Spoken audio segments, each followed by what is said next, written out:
Buongiorno, benvenuti, mi fa molto piacere di vedere la sala così gremita. Allora, per chi avesse bisogno di traduzione, ricordo che questa tavola rotonda sarà condotta in francese. Good morning and welcome for all those who need translation. Just to remind you that the round table you're about to assist to will be in French, so please take your headset if you don't have them. La restauration de Camp de Thiaroye a été l'une des principales réalisations de projets auxquels nous sommes vraiment très fiers de participer, qui s'appelle African Film Heritage Project. Je laisserai la parole à Margaret Bodde, qui est la directrice de la Film Foundation, et à Boubacar Sanogo, qui représente notre partenaire de la FEPACI, vous en diront plus sur le film à 4 heures aujourd'hui au Jolie. Pour chacun de ces projets impossibles, nous avons un ambassadeur, nous avons quelqu'un qui vraiment se bat avec nous contre les interminables processus bureaucratiques qui nous indiquent la voie à suivre, qui sait quand il est temps d'agir, et qui consacre son temps, ses heures, ses jours à aider le projet à se réaliser simplement parce qu'il croit. Pour Camp de Thiaroye et pour d'autres titres que nous avons restaurés, je pense à Munamoto ou Yamdabo, ce combattant est notre ami et collègue Mohamed Chalou. Je vous prie de l'applaudir.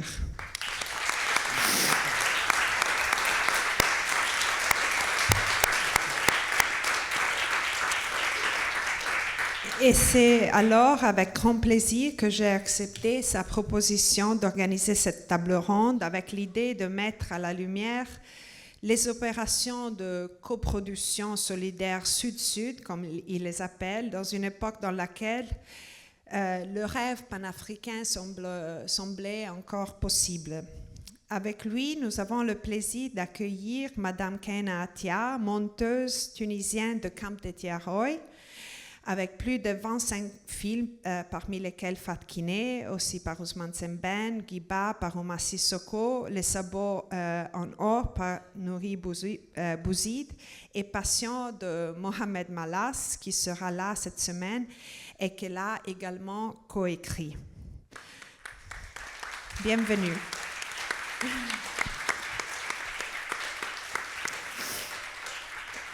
Et enfin, on a aujourd'hui, malheureusement, Ababacar Diop, qui est journaliste au quotidien Le Soleil au Sénégal, n'a pas eu son visa, donc il n'est pas avec nous. Malheureusement, les visas nous tiennent prisonniers dans ce monde. C'est vraiment une chose incroyable. C'est terrible, mais beaucoup de notre invités ne peuvent pas arriver pour des raisons de visa, comme si c'était des criminels, mais ça, c'est une autre histoire.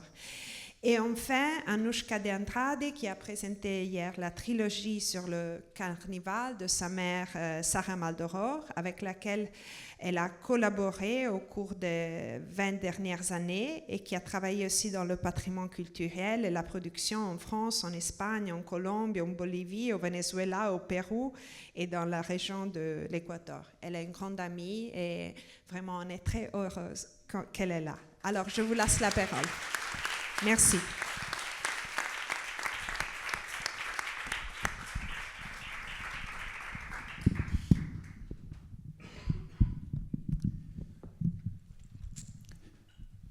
Bon, c'est important que vous soyez là et c'est important aussi que nous sommes là pour devoir de mémoire. On est là une fois de plus parce que la bureaucratie nous a empêchés d'organiser cette rencontre à l'occasion de la première présentation de Camp de Thiaroye à Cannes en mai dernier. C'était symbolique pour nous parce que l'histoire de Camp de Thiaroye avec Cannes est très, très douloureuse. Je vais vous raconter ça tout à l'heure.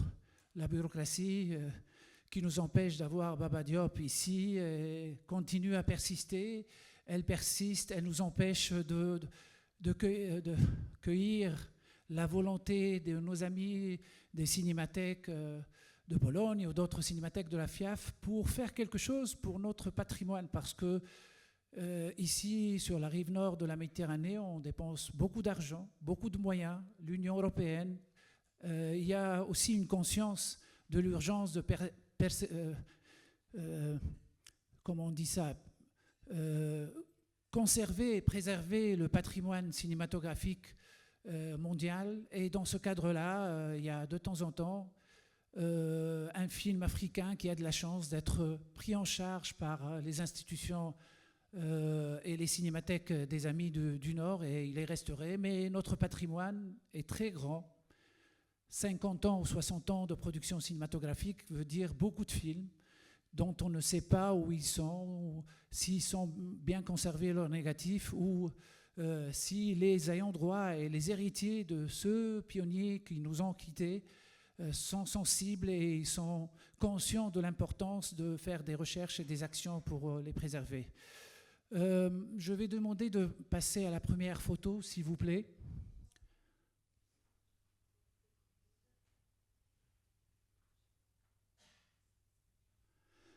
Voilà. C'est une photo que j'ai eu la chance de faire dans une des sessions du FESPACO, le plus grand festival panafricain du cinéma, qui a été créé en 1969 par des pionniers. Et c'est une photo qui regroupe un groupe de pionniers qui... Elle n'est pas complète, malheureusement, il y a plusieurs éléments qui ne sont pas là, de nos pionniers, de ce qu'on appelle les baobabs. Ce sont eux qui, après les indépendances, avec leur enthousiasme, ils ont été... ils se sont rencontrés dans plusieurs festivals, à Cannes, à Venise, à Berlin, parce qu'ils avaient des films comme Saint Ben Osman, ou parce qu'ils étaient critiques de cinéma et présidents de la Fédération tunisienne de ciné-clubs comme Tahar Shriha, dans des festivals. Et chaque année qu'ils se rencontraient, ils ont découvert ou remarqué que voilà, on est là pour colorer un peu ces festivals et qu'il fallait faire quelque chose, non pas seulement pour produire et faire exister une mémoire cinématographique africaine d'un continent qui vient de sortir de la colonisation, et vous savez très bien qu'est-ce que ça veut dire la colonisation, l'alphabétisme, etc., etc. Et ils ont commencé, et c'est comme ça qu'en 1966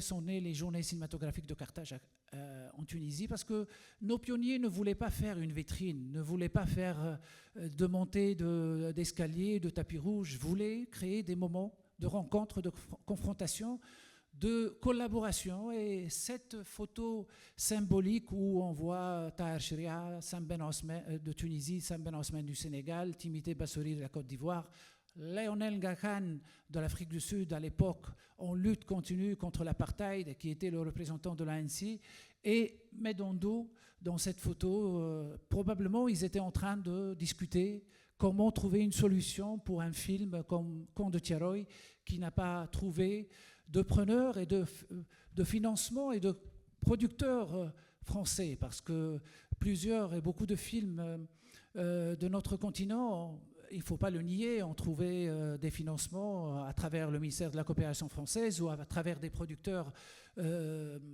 indépendants privés pour produire des films comme les films de Djibril Diop Mambéty ou de Idrissa Ouedraogo. Mais ce film-là qui dérangeait beaucoup parce qu'il parle d'un moment tragique de l'histoire et honteux de l'histoire de l'armée française, parce qu'il s'agit d'un fait historique très grave.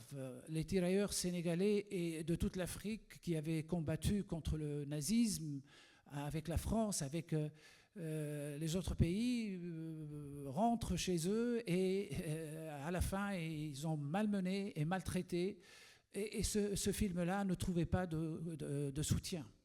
Ce n'est pas la première fois que des films comme ça ne sont pas soutenus. Je pense aussi à un film comme Comte de Tiaroy, qui finalement a trouvé la voie de la production grâce à la solidarité entre la Tunisie, l'Algérie et le Sénégal. Saint Ben Osman et Tierno Fatisso ont trouvé le soutien de 3 pays, c'est-à-dire l'esprit panafricain de ces pionniers-là, qui est passé de la création d'un festival pour montrer les films à une opération de solidarité pour faire exister un film qui dérangeait l'Occident ou la France en particulier. Le grand cinéaste marocain qui a fait Centro Sperimentale, Souhail Mbarka, qui a fait des très beaux films, et il avait démontré aussi d'avoir les capacités techniques, il a fait des films qui ont fait le tour du monde, s'est trouvé aussi contraint à trouver de la solidarité en Sénégal et au Guinée, avec son pays, le Maroc, pour faire un film important. C'était le plus important film africain de l'Afrique, Amok, avec un cast extraordinaire de Myriam Makeba, un grand acteur sénégalais, Douta Seck, qui a travaillé beaucoup avec Peter Brook. Ce film Amok, qui dénonçait l'apartheid, n'a pas pu trouver de soutien chez les producteurs du Nord.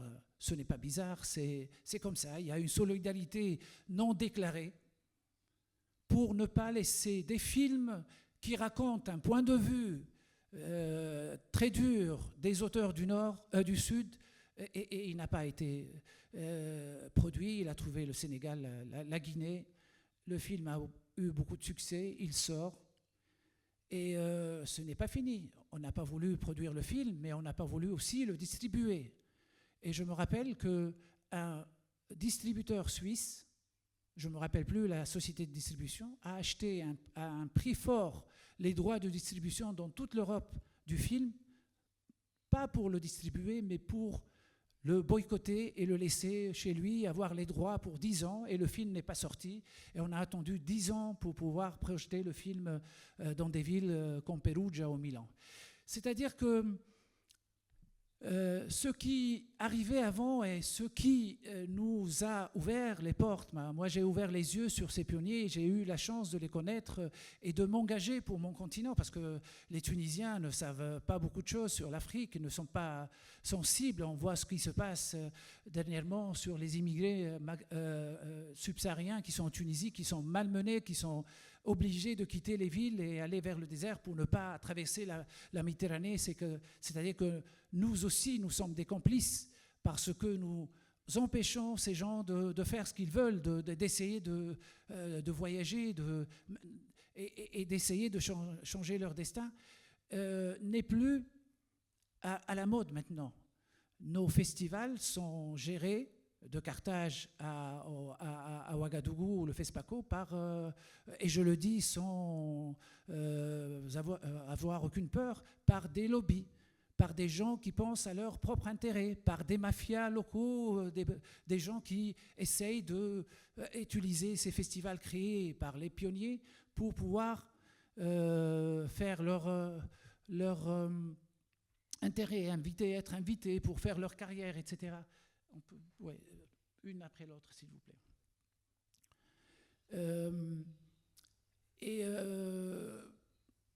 Quand on s'est trouvé devant ce problème d'un film coproduit par les 3 pays, par la Tunisie, le Sénégal et l'Algérie, et que le film était gardé dans les stocks des archives de la Tunisie, parce que toute la post-production de ce film a été faite et assurée par à l'époque la société La Satpec, c'était la société de production, et qui avait des laboratoires, etc.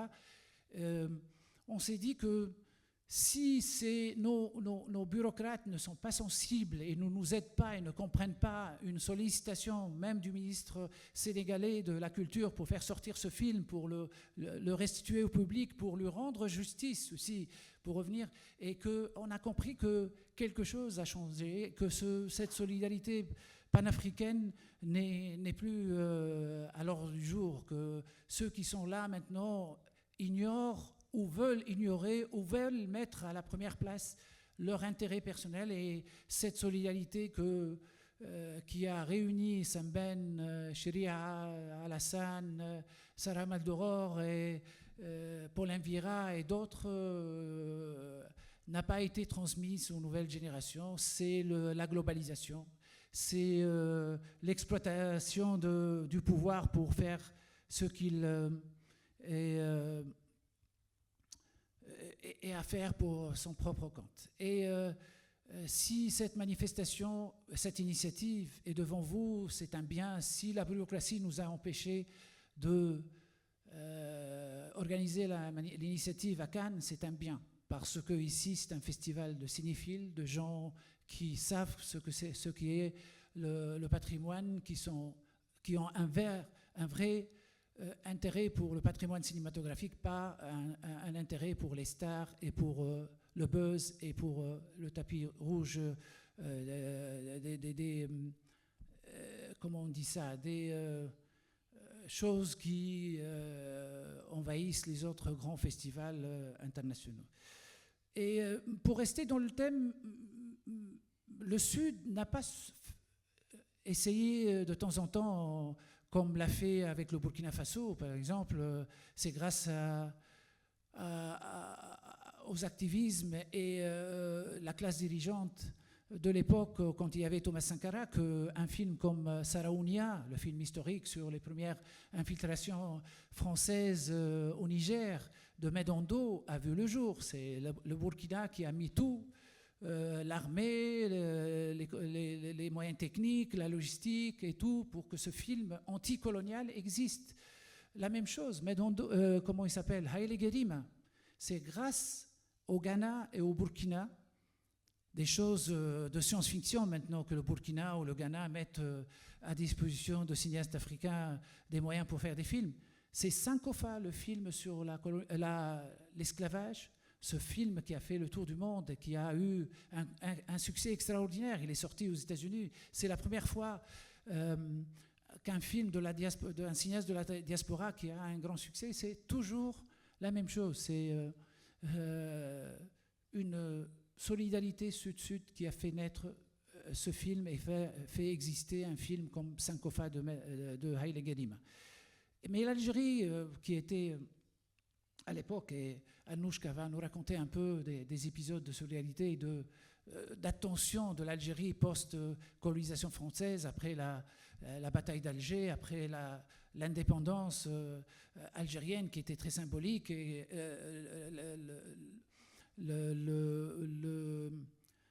l'attention du nouveau pouvoir algérien vers les mouvements de libération dans toute l'Afrique, etc., n'a pas seulement soutenu des films du Sud.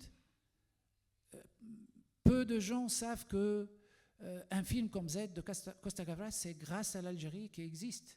Il a été présenté aux Oscars comme film étranger pour représenter l'Algérie. Un autre film d'un Italien, là, Ettore Scola, Ballando Ballando, Le Bal, c'est un film produit par les Algériens. Le film L'étranger ou Lo straniero di Visconti a été coproduit par les Algériens. C'est-à-dire que les dirigeants du Sud à l'époque tendaient les mains vers les gens du Sud comme les gens du Nord. Brancaleone aux croisades aussi de Mario Monicelli a été coproduit par les Algériens. Poi un altro episodio che è molto importante per la carriera di Youssef Chahine, che è uno dei più... Ah d'accord.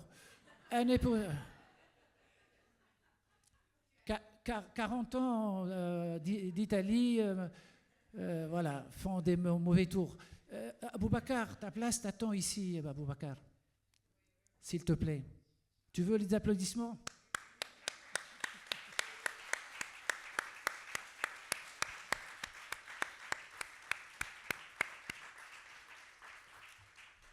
Merci, Aboubacar. Je disais, une histoire importante de cette solidarité sud-sud. Youssef Chahine, quand il a commencé à déranger le pouvoir en place en Égypte avec ses films, Le Moineau,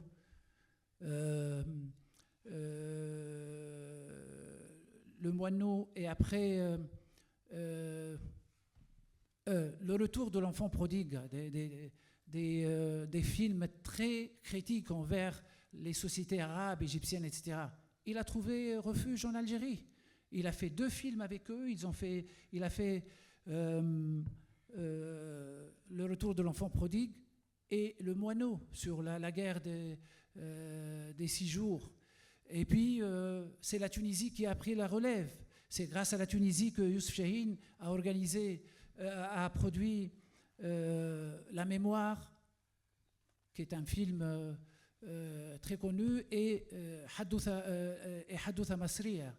Et nous sommes très, comment on dit, nostalgiques à cette sensibilité, ce panafricanisme qui, pour des gens comme moi, de ma génération, ou Ken, ou Anouchka, ou les autres, ont vu naître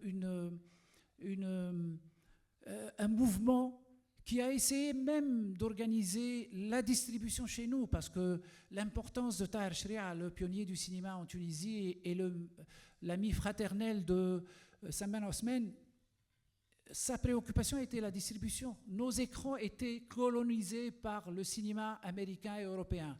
On n'avait même pas le droit, de temps en temps, la production à l'époque, dans les années 60 et 70, n'était pas très importante du cinéma en Afrique, en Tunisie, quelques courts-métrages.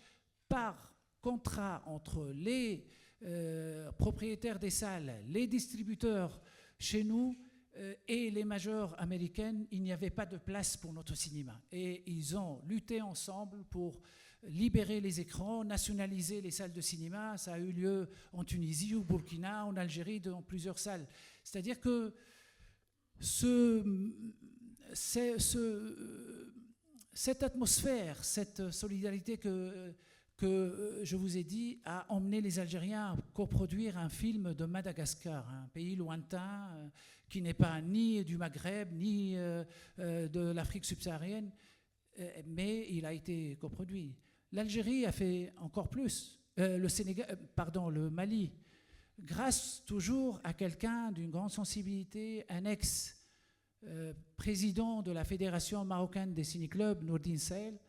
Beaucoup de films maliens et de Guinée ont été sauvés parce que les cinéastes africains qui n'avaient pas beaucoup de moyens tournaient leurs films et la post-production, comment faire? On tournait en rond, on faisait des speeches, ça n'intéressait pas, nos histoires n'intéressaient pas les décideurs des fonds du Nord, et il fallait alors trouver quelqu'un. Et Nourdine Sahel, paix à son âme, quelqu'un de très sensible et très proche à ce groupe de pionniers, a donné la main et a fait exister beaucoup de films du Mali. Je sais que quand je commence à parler en italien, en français, c'est la même chose. Je suis un grand bavard et j'ai à côté de moi quelqu'un qui a vécu de près. Moi, j'ai eu la chance de les connaître, de faire des photos, d'arriver à ce groupe-là après minuit ou à 1h du matin, parce que les autres, là, les jeunes, n'avaient pas le droit de participer à ces réunions. Mais Ken Attia a eu la chance de travailler plusieurs fois avec Sam Ben, avec Cheikh Omar Sissoko, avec d'autres cinéastes. C'est notre panafricaine première, là. C'est la femme et la technicienne tunisienne qui a eu la chance et le plaisir de travailler avec beaucoup d'eux. Et c'est pour ça que je vais commencer par lui demander d'intervenir. Et la première chose que je lui demande, qu'est-ce que ça te fait de revoir des années après le refus du film Conte de Tiaroy à Cannes, qu'il revient à Cannes classique avec cette belle restauration grâce à la Cinémathèque de Bologne, à le projet de la World Cinema Foundation et la participation de la FEPACI et de l'UNESCO. Qu'est-ce que ça te fait que ce film revienne et qu'est-ce que ça veut dire pour les nouvelles générations? Qu'est-ce qu'il faut faire pour que ce film ait sa chance maintenant qu'il est revenu devant le public, qu'il va revenir devant le public? Bonjour. Je suis donc, je suis Kaena Attia, cinéaste. J'ai travaillé sur énormément de films, particulièrement ceux qui sont venus d'Afrique et entre autres bien sûr de l'Afrique du Nord, mais j'ai aussi découvert l'Afrique subsaharienne grâce à Ousmane. L'expérience que j'ai eu à faire avec Ousmane Sembène porte évidemment sur le film Kantiaroy. Personnellement, je ne connaissais rien de l'Afrique, ça je peux l'affirmer, je peux le dire. Et aujourd'hui, non seulement je le revendique, mais en plus, je suis très très heureuse que vous ayez l'opportunité de pouvoir visionner ce film. Parce que ce film, comme le disait Mohamed, a été pendant très longtemps, c'était un otage. Et quand je dis bien otage, c'était l'otage de certains pays, dont malheureusement la France, qui au moment où le film devait sortir et qu'il était prévu au Festival de Cannes, a été interdit par le ministère, je pense, de la Défense ou de l'Armée, ou en tout cas quelque chose qui semblait toucher à la bienséance française, ou alors au sentiment que les Français n'étaient pas responsables de ce qui s'était passé au lendemain de la Deuxième Guerre mondiale. Je ne vais pas vous raconter l'histoire parce que vous allez la découvrir, mais pour moi, l'Afrique et les Africains étaient, je ne savais pas, et qu'ils étaient réellement soldats, mais des soldats comme de la chair à canon qui avait été présentée par l'armée française pour lutter contre l'occupant nazi. Il se trouve que même pour nous qui étions en Afrique, pour nous, les soldats africains, c'était des criminels. On ne connaissait pas. On était jeunes, on était face à des personnes qui arrivaient au nom de ceux qui occupaient le pays, puisque la Tunisie était occupée par la France à cette époque-là. Et en tant qu'enfant, on en avait peur. Mais d'un seul coup, je vois des héros. Je vois des gens qui sont plus qu'à l'ordinaire dans le film. Et je vois surtout des gens avec non seulement la capacité de réagir, c'est-à-dire d'avoir des stratégies de travail des stratégies pour faire face à l'occupant, mais aussi des gens qui étaient porteurs d'une civilisation, porteurs d'une littérature, porteurs d'une culture qui était immense. L'Afrique, ce n'est pas les migrants comme on les présente aujourd'hui. Parmi la migration qu'on voit, il y a une quantité de personnes qui sont des porteurs des valeurs universelles et humanitaires qui font la richesse de cet échange entre les différents pays. Et je pense, et je l'espère, dorénavant et de plus en plus, une fois que les problèmes internes et politiques auront été probablement réglés, et je l'espère encore, j'espère que les barrières vont tomber, mais c'est surtout que les directions politiques prendront la responsabilité des populations qui sont des populations dont les premières manifestations sur le plan culturel sont au Quai Branly. Il ne faut pas l'oublier, tout ça. C'est-à-dire que avant nous, il y avait aussi l'Afrique. Il y avait aussi ce terrain qui était un terrain immense de culture, ce que j'ai découvert avec Osman, mais j'ai découvert ça aussi avec mes autres camarades réalisateurs africains, dont le Cheikh Omar Sissoko, dont des amis qui sont du Burkina Faso, des amis qui sont du Mali, des amis qui sont de la Côte d'Ivoire. Je pense que ça m'a permis personnellement d'élargir complètement mon espace culturel et artistique. Je reviens d'une façon plus précise sur ma collaboration avec Osman, c'est-à-dire que quand j'ai vu cette histoire, Osman était très très habité par l'aspect politique de la question, évidemment, puisque lui avait subi tout ça, il avait été malmené à cette époque-là, il avait été engagé, je ne sais pas très bien, je n'ai pas en tête malheureusement, ou heureusement, ça m'a permis de le garder en tout cas dans ma tête, il est vivant. Il est vivant et ça a été pour moi sa façon à lui de me raconter cette histoire, parce que c'est ce qui m'a permis de comprendre que dans cette histoire, la Tunisie était concernée. Donc, il était indispensable que cette collaboration sud-sud se fasse. Et quand j'ai appris, et c'est comme ça que j'ai été contactée, que ce film, le Kantiaroy, a été fait en coproduction entre l'Algérie, la Tunisie et le Mali, évidemment, j'étais plus que partante. J'étais aux anges. C'était mon travail, c'était la rencontre avec la personne qui avait été primée pour la première fois dans le cadre du festival des JCC en 1966, avec Tahar Shria, qui a été mon père spirituel quelque part, et avec tous mes copains, avec Lionel, avec Ahmed Ataya, avec Sinet. C'est-à-dire que nous étions en Tunisie tous preneurs. C'était une génération vraiment fabuleuse. Bon, aujourd'hui, c'est différent. Les choses ont complètement changé. Les paramètres ne sont plus les mêmes, évidemment. Mais à cette époque-là, on avait tous fait notre parcours sur des films qui étaient soit en coproduction avec la Tunisie, et c'était pour l'ensemble avec les États-Unis, ou alors l'Europe, particulièrement la France, ou alors lancer cette possibilité de faire nos films, que ce soit les films tunisiens ou alors des films en coproduction sud-sud. D'où cette capacité de pouvoir faire face, parce que dans Kantiaroy, vous verrez, il y a une multilangue. Il y a des comédiens qui viennent de pratiquement tous les pays d'Afrique. Et comment ça a été possible pour moi de faire ce travail, ne comprenant pas ni la langue du Burkina, ni la langue du Sénégal, ni rien du tout, mais j'étais habitée par cette musicalité. Il y avait une musicalité qui était formidable, et il y avait des personnages qui étaient formidables et qui, d'un seul coup, devenaient des comédiens à part entière parce qu'ils étaient très forts. La direction d'acteur d'Osman était magnifique. Il avait juste cette partie-là qui, pour lui, était la plus fondamentale, c'était la partie politique. Et il fallait absolument qu'il dise les choses telles que lui, il avait pensé. Osman était un penseur, c'est quelqu'un qui a écrit sur une quantité de livres, qui a fait paraître énormément de documents, qui a laissé des traces sur l'ensemble des pays africains et même européens, avec des librairies qui prennent en charge donc tous ces écrits, et qui nous ont permis donc de retracer cette historique culturelle et artistique.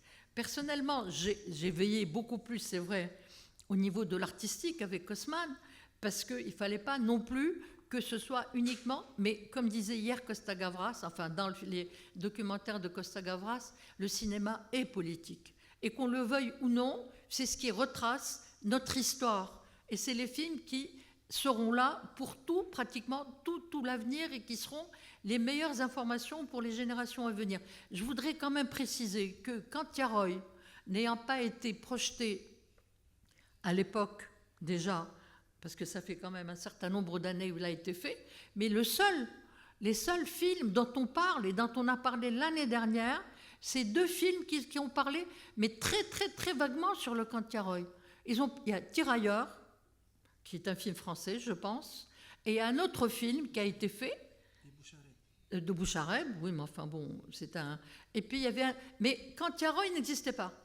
Donc j'étais réellement très très étonnée d'une part, mais furieuse, parce que la vraie histoire, c'est celle qu'a racontée Ousmane Sembène.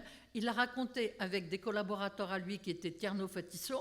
Il y avait tous les comédiens qui étaient prêts pratiquement à payer de leur vie, et je peux dire que les conditions de travail étaient très complexes, les conditions financières étaient extrêmement complexes, il y avait très peu d'argent. S'il n'y avait pas eu cette collaboration sud-sud entre les 3 pays, je ne sais pas si vraiment ce film-là aurait existé. En tout cas, ma collaboration avec lui a été artistique, particulièrement artistique, et vous verrez qu'on n'a jamais, à aucun moment, basculé dans le pathétique.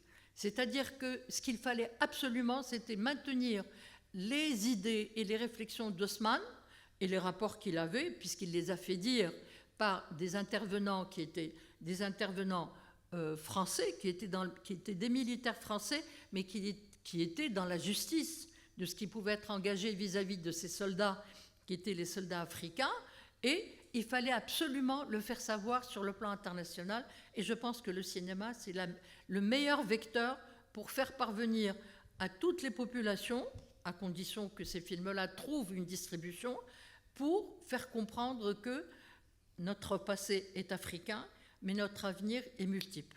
Voilà, moi c'est ce que je voulais vous dire.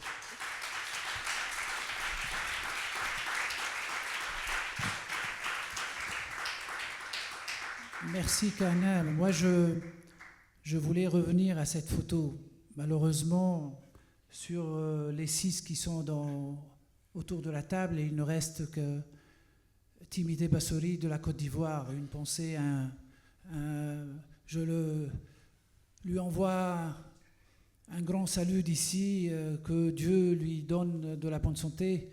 Et Sembène est parti, il nous a laissés, c'était, je pense, le premier qui nous a quittés. Il est à côté d'un certain Ahmed Atiya à sa sa gauche, à gauche ou à droite. sa gauche, Voilà. sa gauche. Et Ahmed Bahedine Attia a été parmi les producteurs tunisiens le plus sensibilisé et a suivi les ormes de Tahar Shria pour le panafricanisme, etc. Et je pense que c'est grâce à des interventions de Ahmed Bahedine Attia, fondateur de Ciné Téléfilm et producteur de Bouzid, de Moufid Atlet et d'autres, et cousin de Kahen Attia, que la collaboration avec la Tunisie a avancé et a eu lieu. Et Sembène est parti sans faire un grand film, sans faire le film de sa vie, un film colossal, un film qui avait besoin de beaucoup de financement. C'est le film Samori Touré. C'est un chef de l'Afrique mandingue qui a combattu les premières infiltrations coloniales françaises dans l'Afrique, dans la zone maintenant, dans l'Empire mandingue, où il y a le Mali et maintenant et la Guinée, etc.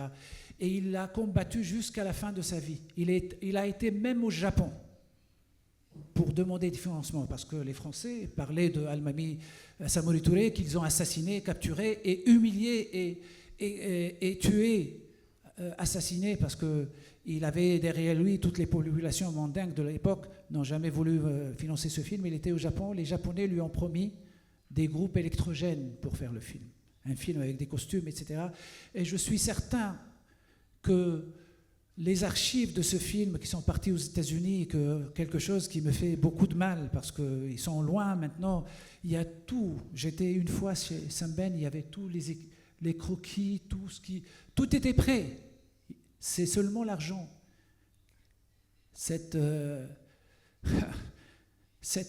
L'argent et le soutien, hein, parce que ce n'était pas un film qu'on pouvait demander à 3 pays africains de financer. Il coûtait 10 ou 20 fois plus que quand de Tiaroy. Et Sembène, je ne pensais pas qu'il pouvait demander de l'argent à Gheddafi à l'époque, qui avait beaucoup d'argent, et qui a produit un film pour revenir à l'Italie, qui est Le Lion des déserts. N'oubliez pas que le film qui est sorti partout dans le monde entier, qui a encaissé de l'argent incroyable, là. Il a fait des spectateurs aux États-Unis, en Australie, partout. Ce film-là, qui était destiné au premier public, qui était le public italien, ne l'a pas vu. Le film a été censuré par le gouvernement italien et le film n'est pas sorti en Italie. C'est quand Berlusconi est arrivé au pouvoir qu'il a acheté les droits et le passé sur les contradictions, les anecdotes et la folie de ce monde. C'est Mediaset qui a passé le film. Voilà, je voulais vous parler de ce film-là. Et Sembène est parti sans avoir réalisé ce film important pour le continent. J'espère qu'un jour, un des nouvelles générations des cinéastes qui a du talent, qui pense à ça et qui reprend ce film-là, parce que ça serait très important de réaliser les rêves de nos pionniers. Ils nous ont fait réaliser beaucoup de rêves, eux et nous. J'espère que les nouvelles générations vont penser à ça. Si vous me permettez, je voudrais juste une précision. C'est que quand Tiaroy, quand il a été interdit de passage au Festival de Cannes, il est passé au Festival de Venise et il a été primé. Et bravo pour l'Italie, bravo pour le Festival de Venise, et merci à vous, évidemment, puisque vous le projetez. Voilà, je voulais faire cette précision. Et la différence entre... Ce sont deux visions qui sont totalement différentes. Voilà. Voilà. Refusé en mai à Cannes, primé en septembre par le prix spécial du jury, et j'étais présent là-bas et je sais ce que j'ai éprouvé contre cette injustice et contre cette hypocrisie de l'Occident qui nous enseigne et veut nous enseigner les droits de l'homme, et puis après, devant un film comme celui-là qui raconte la vraie histoire, on le refuse dans un festival, le plus grand festival du monde. Bon, je vais passer la parole à Anouchka. Elle a vécu ça à travers sa mère. Sa mère était une pionnière, une guerrière, je dirais, quelqu'un de très engagé. Elle a eu même une fois l'idée et la volonté de boycotter le FESPACO, parce que le FESPACO est devenu un festival qui a viré de son engagement comme législé, et ce n'était plus le festival pour éveiller les peuples, pour aider les peuples africains qui sortaient de la colonisation pour prendre leur destin en main. Et je cède la parole à Anouchka. Merci d'y participer, Anouchka. Merci. Alors, moi, évidemment, donc, je vais répondre à la thématique de cette table ronde autour de la solidarité des peuples africains autour du cinéma et du rôle important et fondamental qu'a joué l'Algérie. Mais je voulais apporter quelques nuances. Effectivement, Sarah Maldoror était donc une cinéaste qui a fait ses débuts en Algérie grâce au soutien du gouvernement algérien. Comme vous le savez, l'Algérie, tu l'as dit, Mohamed, c'était la Mecque des révolutionnaires, c'est-à-dire que tous les dirigeants des mouvements de libération africains étaient reçus, accueillis, aidés matériellement, politiquement et militairement. Donc les membres des mouvements de libération pouvaient également se former militairement en Algérie. Donc il y avait tous les dirigeants de la Guinée-Bissau, du Cap-Vert, de l'Angola, du Mozambique. Tout le monde était à Alger. C'est donc comme ça que notre famille s'est installée en Algérie et que le gouvernement algérien a produit le premier film de Sarah Maldoror, Monangambé. Elle a d'ailleurs fait ses premiers pas au cinéma en Algérie sur le film italien La bataille d'Alger, puisqu'elle était script de Pontecorvo. Et donc, elle a réussi, grâce à l'Algérie, à produire son premier film, Monangambé, en 1968, qui parle de la lutte contre le colonialisme portugais. Et son deuxième film est son premier long métrage, Des fusils pour Banta. Lui aussi, avec l'aide du gouvernement algérien, elle va pouvoir se rendre dans les maquis en Guinée-Bissau, faire son film, et au retour, elle revient donc à Alger et elle travaille au montage de ce film. Alors moi, sur le point que je voulais insister, c'est que c'était une femme. Et qu'à l'époque, il n'y en avait pas beaucoup qui faisaient du cinéma. Et donc, comme elle l'était, dans ses films, elle va très vite s'intéresser et apporter son point de vue de femme. Ça, c'était évidemment doublement pionnier. Et le film qu'elle ramène de la Guinée-Bissau, je n'en ai que des traces, c'est-à-dire des notes, différentes versions du séquencier, énormément de photos, mais c'est tout ce qu'il me reste de ce film, parce que quand elle ramène le film, qu'elle travaille au premier montage et qu'elle le présente à son producteur, là, c'est vrai que ma mère n'avait pas toujours beaucoup de nuances, elle le disait elle-même, qu'elle n'était pas diplomate, elle va se heurter au producteur qui va pas du tout apprécier le point de vue trop féministe, selon lui, qu'elle ramène de cette guerre, puisqu'elle ne fait pas la gloire des hommes et du pouvoir militaire, mais elle va mettre en avant une femme qui va s'investir et qui va participer à la guerre. Donc, le résultat, c'est que les copies de son film vont être confisquées et qu'elles sont, je l'espère, toujours en Algérie. Donc ça, pour moi, c'était important. C'était important de le préciser. Et également, aussi, dans cette... j'apporte aussi une nuance à mes propos par rapport à ces producteurs algériens, parce que c'est vrai qu'ils ont aidé Sarah, c'est vrai qu'ils l'ont accueillie, mais qu'ils n'ont pas apprécié son film, mais il faut voir que on est à la fin des années 60, début 70, on est dans un monde très, très, résolument, surtout dans le cinéma, résolument blanc, mais surtout très masculin. Tous les exemples que vous avez donnés, c'est que des hommes. Donc Sarah, femme, jeune, noire, qui veut mettre les femmes en avant, ça a été un véritable combat qu'elle a dû mener, mais tout au long de sa vie. Et par contre, ce qui est aussi, je pense, remarquable chez elle, c'est que bien que les copies de son film aient été confisquées, elle n'a absolument pas gardé de rancœur vis-à-vis de l'Algérie. et qu'elle s'est dit, bon, bah oui, bah, mon film a été confisqué, et alors, je n'étais pas la seule. Et aujourd'hui, j'espère que ces copies existent toujours. Je voudrais donc me rendre en Algérie, retrouver ces films et bien évidemment les restaurer à Bologne. Je reste, moi, résolument positive et qu'on va les retrouver parce que c'est ça aussi, c'est aussi l'idée d'un regard. C'est qu'elle était aussi, Sarah Maldoror était aussi en avance sur son temps et qu'elle a essayé d'apporter autre chose.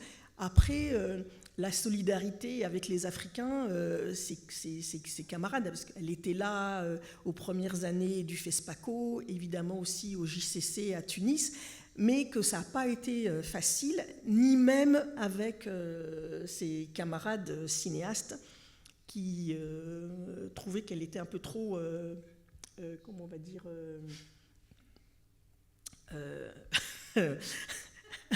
qui s'imposait, oui, un peu trop direct, qui s'imposait un peu trop, et donc on a aussi voulu la faire taire. Et donc ça aussi, ça fait écho à tous les combats que les femmes jeunes, heureusement, aujourd'hui, se lèvent, et de leur dire que je vous remercie de reprendre le combat de Sarah Maldoror qui, dès les années 60, s'est battue à tous les niveaux pour réussir à s'imposer et à imposer le point de vue des femmes. Et aujourd'hui, heureusement, la relève est assurée. Et voilà, j'espère pouvoir vous montrer bientôt ce film, Des fusils pour Banta, ici, à Bologne, et évidemment partout en Afrique, parce que ce film était fait pour ça, et c'est pour ça qu'elle est devenue cinéaste, hein, vraiment pour pouvoir parler et raconter les histoires des Africains aux Africains. C'était ça qui l'importait, de raconter autrement une histoire et de la faire partager avec les premiers concernés, parce que sinon cette histoire n'était pas racontée, et c'est bien ce que Samben a voulu faire avec le camp de Tiaroy, c'est de prendre nos responsabilités pour raconter notre histoire et ne pas compter sur les autres.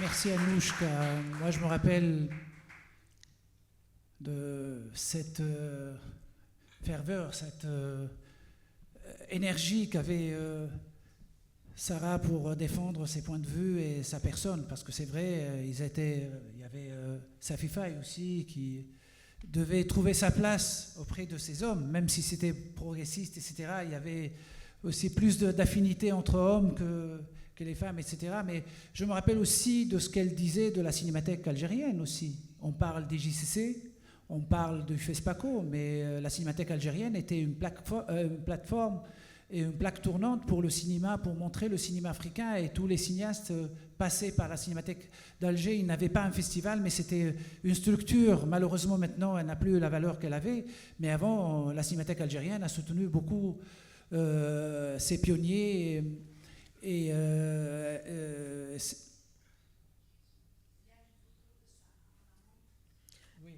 Oui, alors ça, c'est justement quand elle a reçu le prix, le Tani de bronze, non, le Tani d'or, le Tani d'or pour son premier film. Donc Mona Gambé, elle est aux côtés de Tahar Cheria. Et Cecilia doit être contente qu'elle a restauré les 2 Tani d'or de 1972 des JCC, Les Dupes et Sambizanga. Ouais. Merci Cecilia.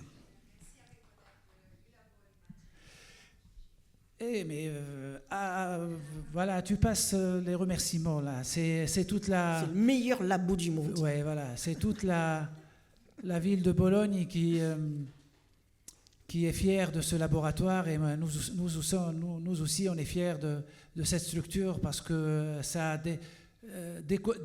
délocalise le centre qu'avaient les ex-colonisés, la France, Paris, etc. On est un peu délocalisé, ça fait du bien. Comme ça, on a plusieurs directions et plusieurs directions à prendre.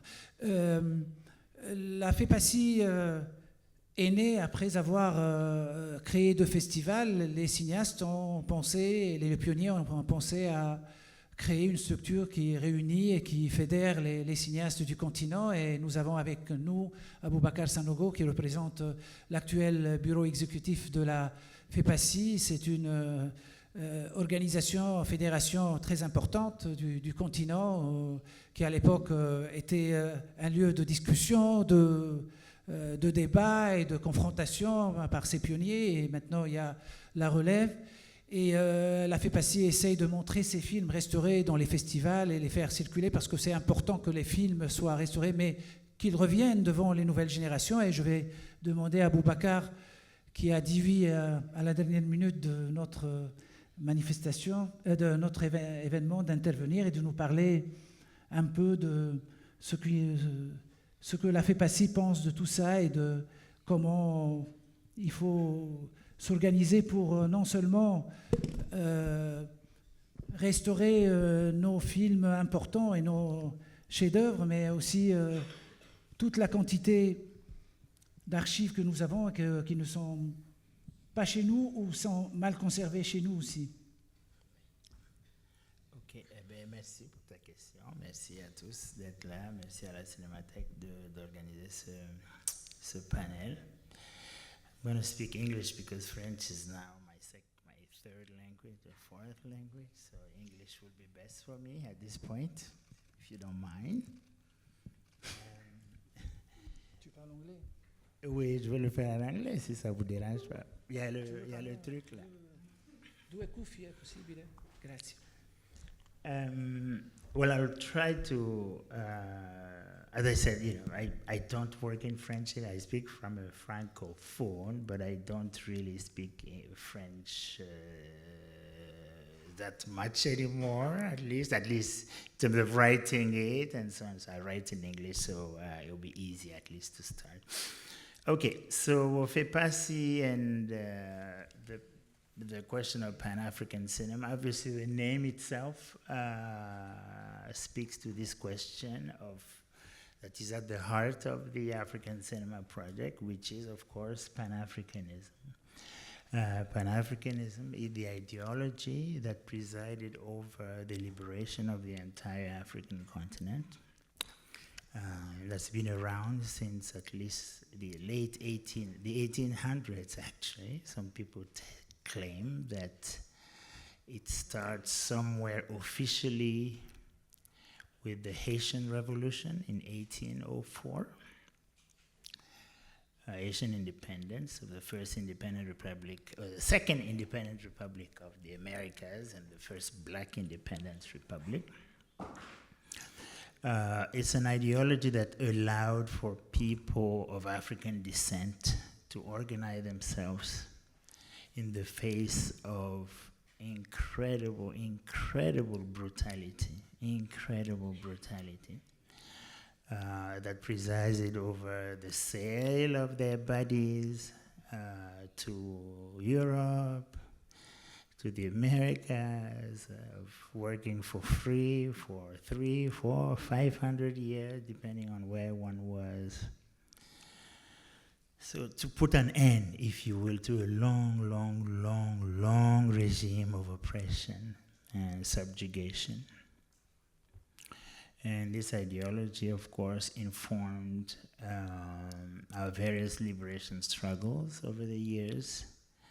In the 20th century, definitely, all the people in this photo, Sarah Maldoror, etc., Sam Ben, and all were all inhabited by this ideology, benefited from this ideology, and tried to extend in the cinematic field this ideology. So from the standpoint of cinema, of course, when the filmmakers came out of film school, were trying to show their films, they realized that they had in front of them a system that would not allow their film to be shown in their own countries first, and certainly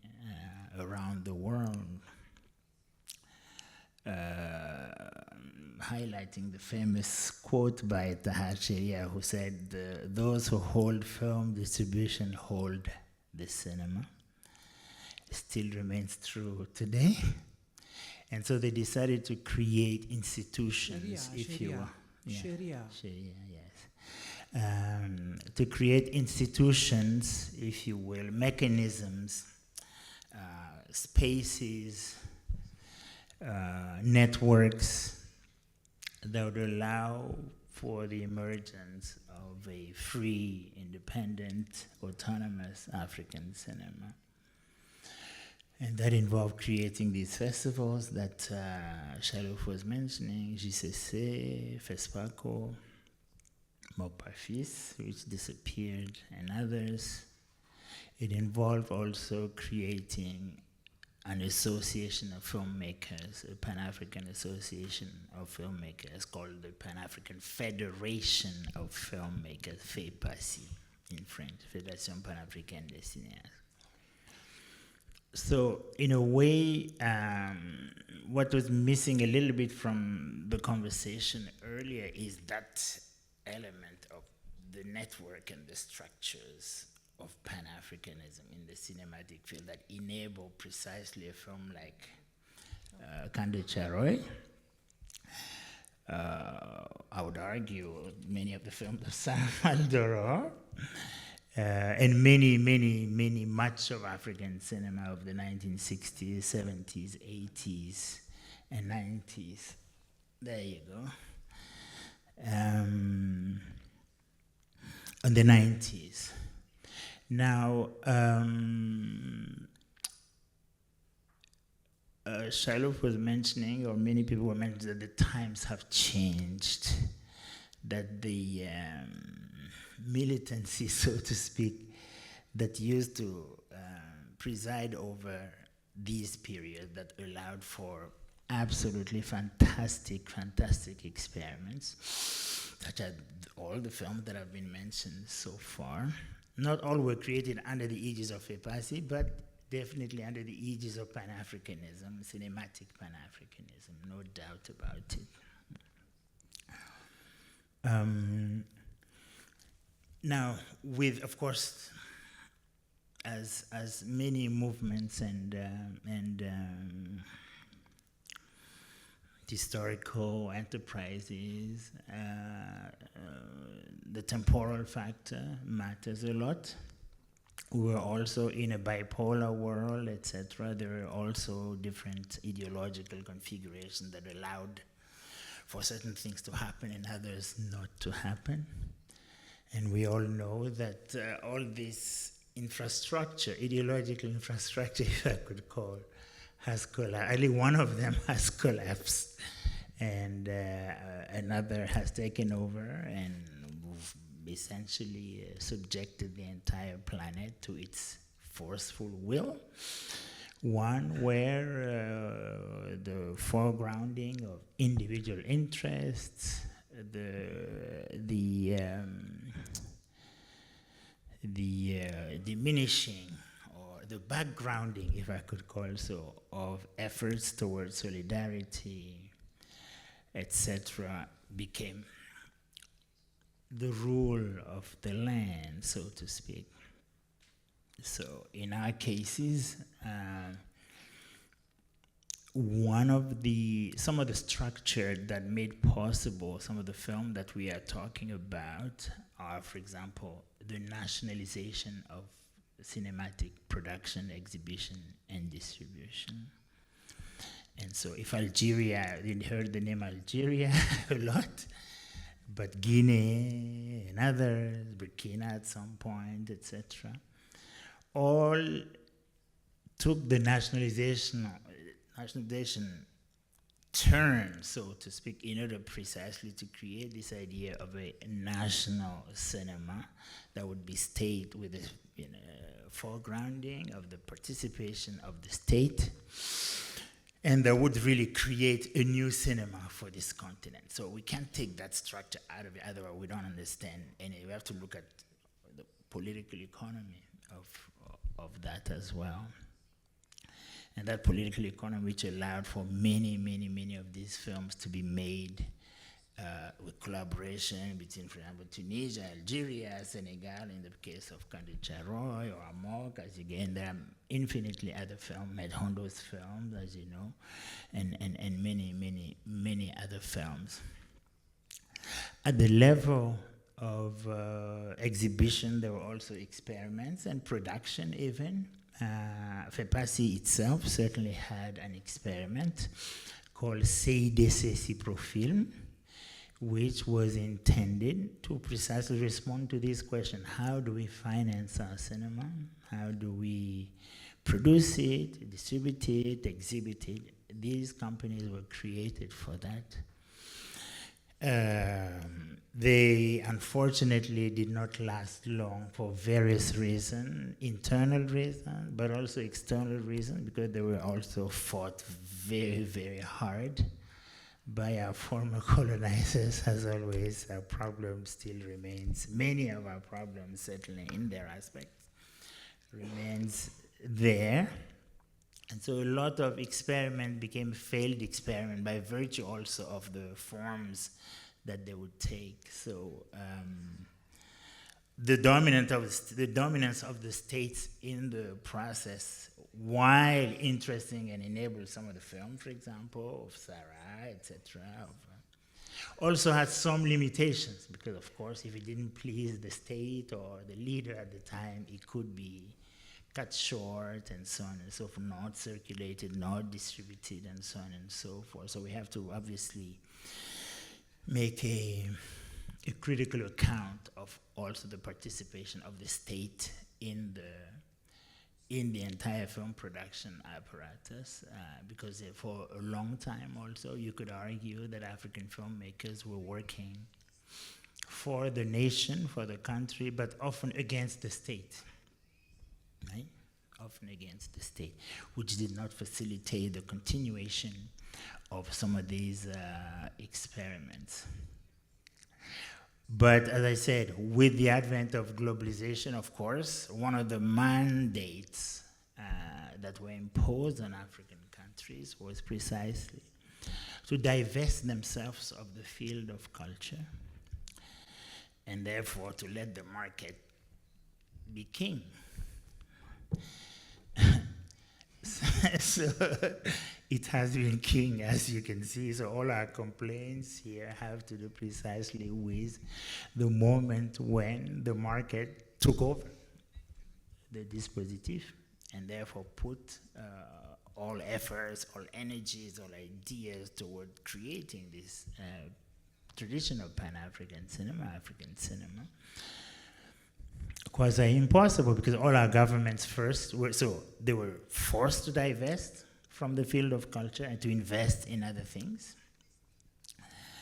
They all were now in the sort of race toward, I don't know, emergence, I don't know what the term is, so development, emergence, I don't know, soon they'll come up with another term. And so axes and network that had been created were really slowly dismantled as well in the process. And that, if we ask the question, where is Pan-African cinema now? You can ask, where is Pan-Africanism now? Where is the place of the state in the Pan-African dispositif now, etc., etc. For example, one of, as you know, one of the mantras of the neoliberal project has been to delegitimize the state. You all know that so well here in Europe, I think. People complain a lot about the EU and so on, because now the state, the question of the identity of the state is no longer clear. We were there 20 years before you, 30 years before you. We saw it coming. We have to finish, and so so all these, if you will, can help you understand where things are now, why certain things that were possible in the 70s and 80s are no longer possible, or at least we must reimagine the conditions of possibilities of this today. Thank you. I'm finished.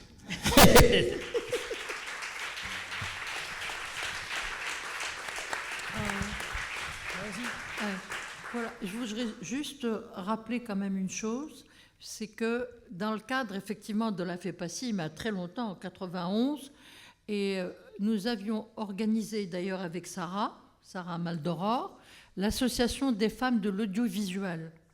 Et c'est dans ce cadre-là que ça a été possible de former des personnes et surtout de défendre les droits des femmes contre les harcèlements. Ça, j'y tiens absolument parce que ça a été vraiment un moment de combat qui était formidable et de mobiliser toutes les femmes, qu'elles étaient comédiennes ou alors techniciennes, contre tous les dépassements qu'il y avait sur les tournages. Et ça, déjà, c'était en 91 et c'était dans le cadre de la FEPACI. Je voudrais dire aussi une chose, c'est que malheureusement, mes deux camarades l'ont déjà signifié, le cinéma africain aujourd'hui nous appartient très peu. Les films qui se font à l'intérieur de nos pays n'ont plus de possibilité de se faire parce qu'il n'y a plus de financement. Ils se font beaucoup plus en coproduction et la distribution est malheureusement pas très heureuse. Et ça, je pense que Mohamed sera plus à même de dire ce qu'il a à dire là-dessus. Voilà. Non, moi j'ai fini. Je voulais dire que la globalisation a provoqué le fait que les fonds étrangers de subvention des films du Sud ont, entre guillemets, corrompu et je le dis avec toute responsabilité, beaucoup de gens qui cherchent à faire leurs films et l'engagement a été mis de côté. Moi, je voulais remercier la Cinémathèque de Bologne et le festival. C'est la deuxième année de suite qu'on a un espace pour parler de nos problèmes, de notre mémoire, de nos archives. Et les deux personnes là qui sont sur la photo, Tahar Shria et Sabben Osman, nous ont surtout, eux, compté beaucoup pour nous. Ils nous ont ouvert les yeux sur ces problématiques, sur l'importance de penser à un échange et un respect réciproque nord-sud du Sahara, parce qu'en Afrique, on ne se connaît pas. On n'a pas du respect, je parle en général, pas les gens qui sont dans le domaine de la culture. Les populations ne se connaissent pas et la méconnaissance de l'autre provoque beaucoup de problèmes de racisme et des choses négatives. Et j'espère que les occasions pour sauver notre patrimoine se multiplient. J'espère que d'autres organismes et d'autres membres de la FIAF vont nous tendre les mains et j'espère surtout un jour créer un laboratoire de restauration des images, des actualités, des choses chez nous et faire un projet panafricain chez nous pour aller chercher les choses perdues et leur rendre visibilité. Merci d'être là, merci d'avoir participé à cette initiative et merci à mes amis qui ont accepté d'intervenir. Grazie.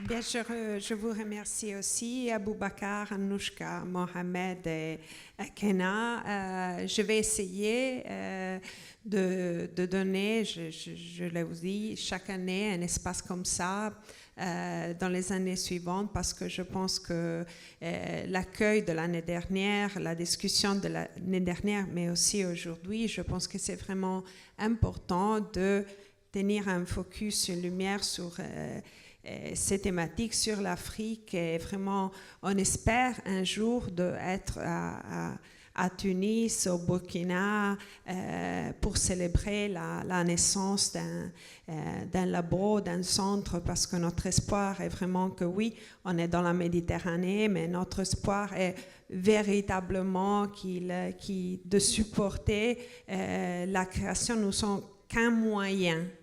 Et je tiens à souligner ça aussi avec le projet africain, le African Film Heritage Project.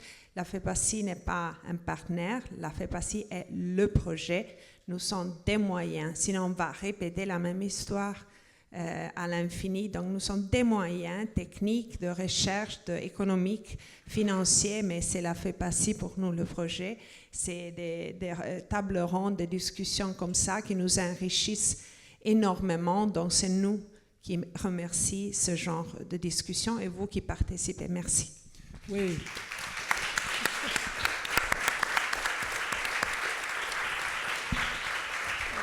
Merci, merci. Votre participation et votre sensibilité nous a réservé l'année prochaine un autre espace de discussion. Merci. Very good.